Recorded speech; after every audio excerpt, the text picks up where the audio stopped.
It made me cry.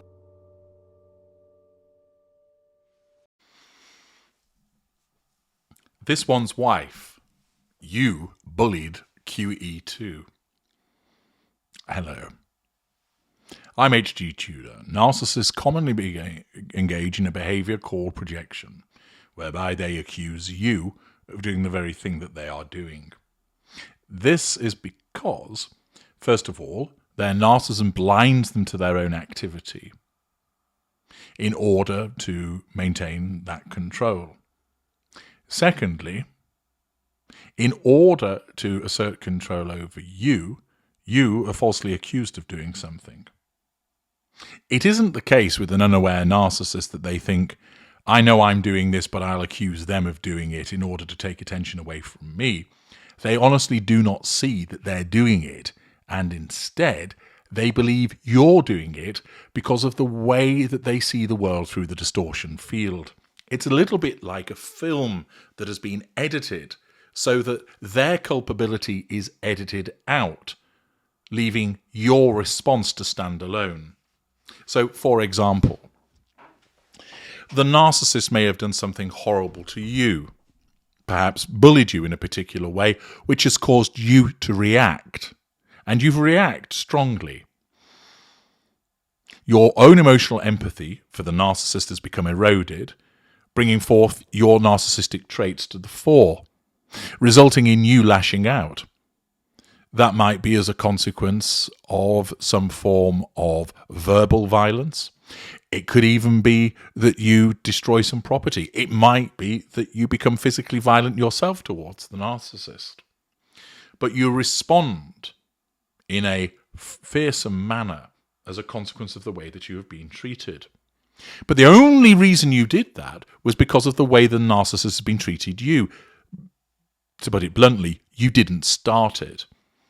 And therefore, what comes out of this is that the narcissism deletes their own conduct from the record, and it's as if the film starts not with them bullying you first and you responding to it, but rather the film starts with them attacking you. Thus, in their world, from their perspective, the narcissist sees you as the problem, and honestly so. They're just presented with a film, if you will, of you going nuts at them, and they've not done anything.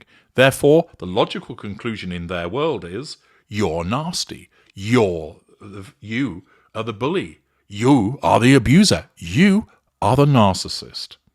And thus, the behavior that the narcissist was engaging in is projected onto you as a consequence of the self-defense mechanism that is the narcissism.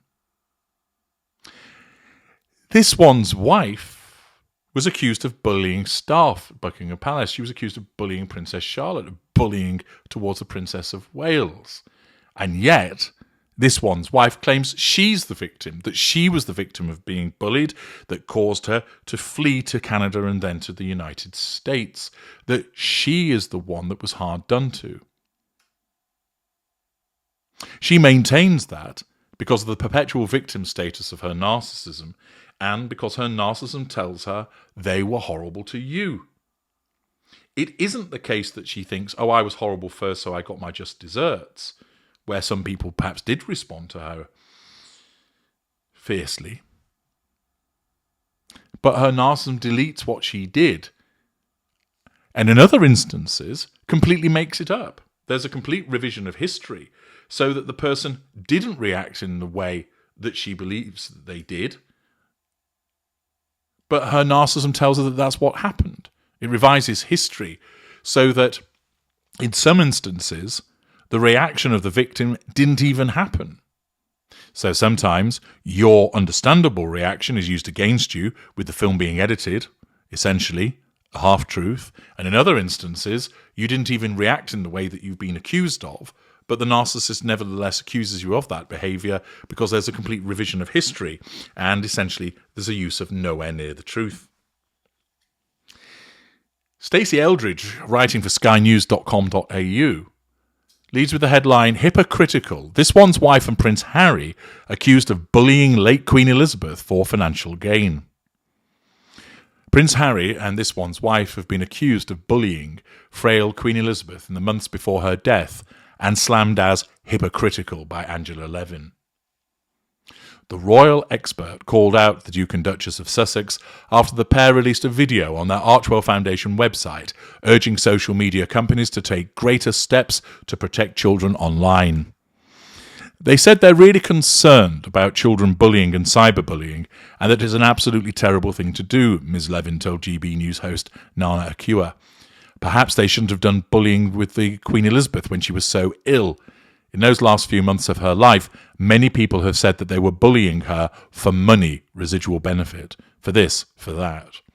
It's this hypocrisy that makes it very difficult to believe them. The royal couple dropped the clip on their Archwell Foundation website on Thursday, which was filmed at the World Mental Health Day Summit in New York City back in October. In her speech, this one's wife compared online bullying to riding in a car without a seatbelt. When the car was first invented, there wasn't a seatbelt, and what happened, this one's wife said. People started to get hurt. People started to die, so you started to change the car. Everyone now is affected by the online world and social media. We all just want to feel safe.